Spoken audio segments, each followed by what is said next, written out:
What if I were to say to you, let's start a pandemic?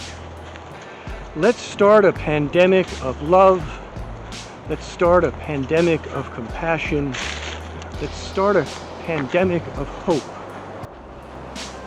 At this time when our nation is held in the grip of uncertainty and divided by fear, we need a pandemic of respect.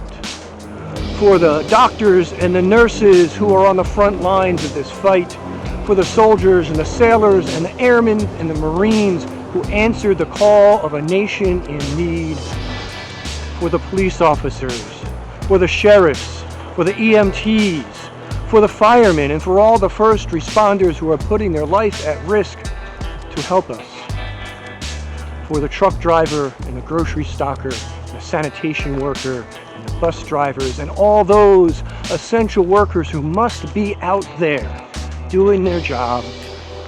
We need a pandemic of hope. You know what scares me most right now? Isn't this disease, it isn't this virus that is among us, it is what will come after. I worry, I fear that we will emerge from this a nation more divided than we ever were before. And if that is so, then what have we accomplished? No, my friends, if we are to live up to the ideals upon which this nation is founded, we must be sure we emerge from this better than we were before. So let's start a pandemic. Let's start a pandemic of love. Let's start a pandemic of hope. Let's start a pandemic of compassion that brings this nation together once again. And that is why we need a new pandemic.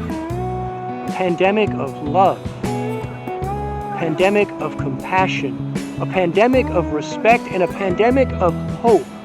That the ideals that have made this nation great will continue to guide us long into the future.